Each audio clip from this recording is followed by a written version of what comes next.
So I am very, very, very pleased to introduce to you this morning two very good colleagues and friends of Edinburgh University, Natasha Jarno and Antigone Kapaseki.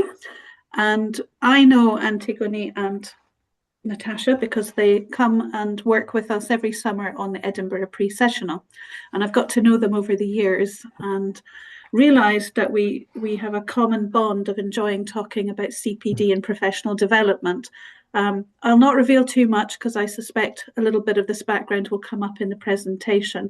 But this morning they're going to talk to us about the importance of critical friendship in what we know are very difficult and uncertain times in these higher education institutions. And sometimes CPD can kind of fall to the bottom of everyone's list, but this morning we hope we'll get some insights into how you can sustain your motivation, but also just sustain your own professional development and take kind of ownership of it through your critical friendships. So with no further ado, I'm going to hand over, I think, to Antigone to start, perhaps, because she seems to be there on the screen already. So over to you. Okay, thank you very much. Let me share my screen. Just give me 1 minute, please. So here it is. Let me put it on full screen. Is it okay? Can you see it? Yes? Yeah, yes, okay. Thank you very much. So good morning, everyone. Thank you very much for joining us. I am Antigone and I'm presenting with Natasha. So today we're going to explore the concept of critical friends. Admittedly, it's not a new concept, but it is all about trust, challenge, and professional growth. And because of this, it can support us as EAP practitioners, not only in developing our practice, but also in helping us stay connected and resilient in a professional landscape that is constantly shifting. So together we'll think about what these relationships look like in practice and how they might work for each one of us. So here is a brief overview of our session. First, we're going to define what a critical friend actually is, and then we will explore why critical friends matter in an EAP context. We will look at the concept, this is Natasha's part, of the critical freelancer friend and how these relationships can work beyond institutional boundaries. And finally, we'll see how these critical friendships can be put into action in real professional contexts.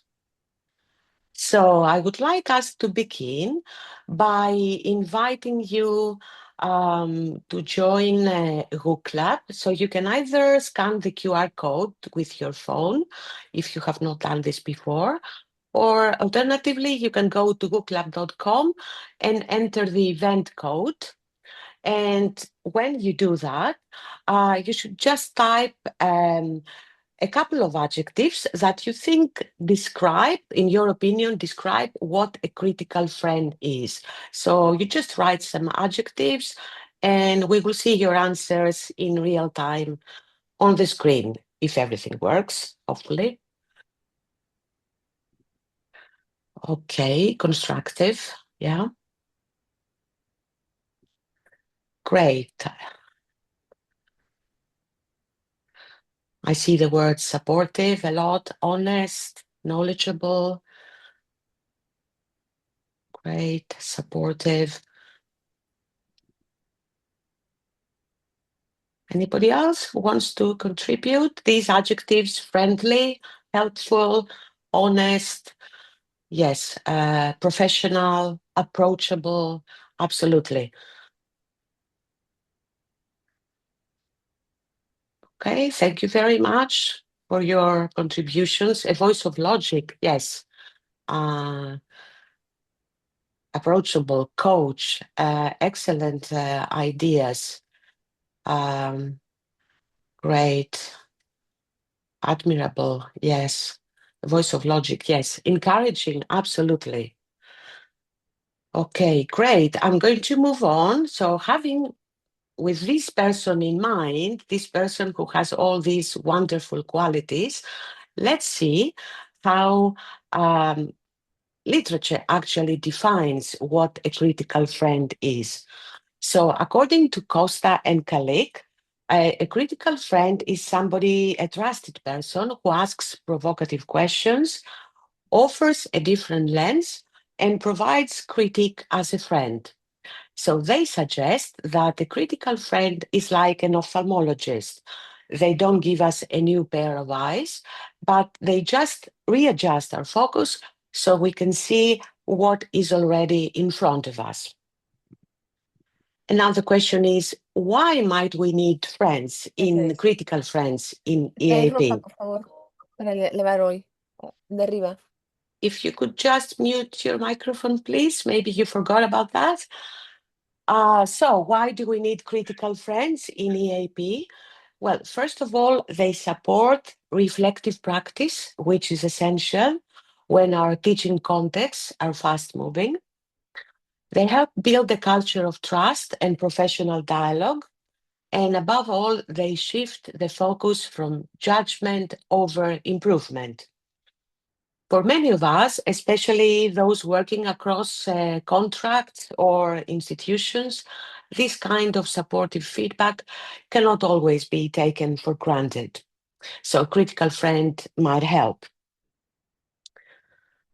Now, research emphasizes that the critical friendship is reciprocal and collaborative. Both participants need to want to engage in their relationship, not because they are required to. And a willingness to be challenged is the key. And interestingly, they don't need to have the same level of experience. In fact, different levels of experience can make the dialogue more enriching. So, for example, think of a novice EAP tutor and a more experienced one. The novice tutor will bring a fresher perspective, let's say, and more enthusiasm.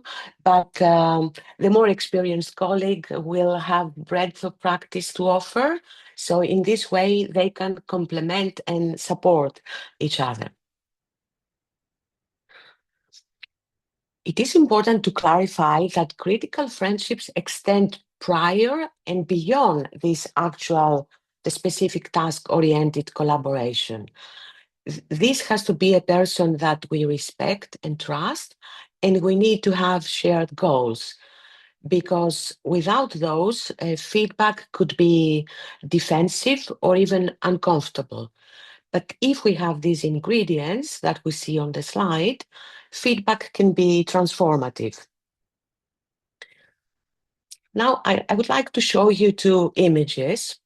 So let's start with this one. A distorting mirror gives us a reflection, which is not a realistic one. It could exaggerate some things, hide others, and keeps us from seeing what is actually happening.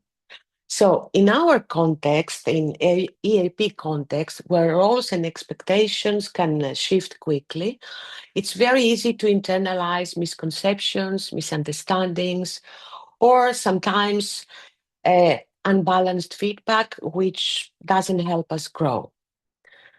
Now, if we look at this image, on the other hand, this is a better representation of what a critical friend offers. It's not a flattering reflection, but it's not a distorted one either. Rather, it's a clearer, more grounded view of our practice.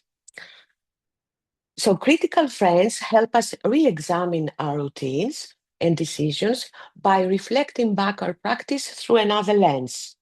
So they don't change the picture, they just illuminate it. And I think in our professional landscape, because it is constantly changing, we need this kind of shared, steady seeing to support clarity and resilience. So, in other words, a critical friend is not a cheerleader or a fault finder. This would be someone who would ask open-ended questions and provide objective data in order to help us reframe our perspectives.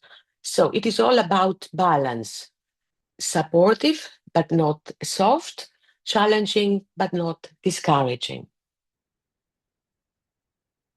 So here is a typical structure of a critical friend, a formal, let's say, critical friends meeting.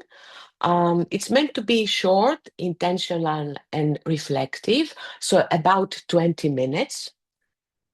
One person, so we will call this the critical friend learner, shares or describes a specific practice or a problem, and the critical friend asks probing questions and provides thoughtful feedback. Afterwards, they both reflect independently. Written suggestions may follow, but there is no need for the critical friend learner to respond. Just reflect. So in this way, the meeting is non-defensive. Nobody has to defend, let's say, what they have done. And exactly for this reason, it promotes openness and real growth. Now, you might ask, where can we use these critical friendships? They can be used in a range of ways in professional life. They can be used formally for staff development, planning, and sharing practice. Or they can be used informally for reflection and support.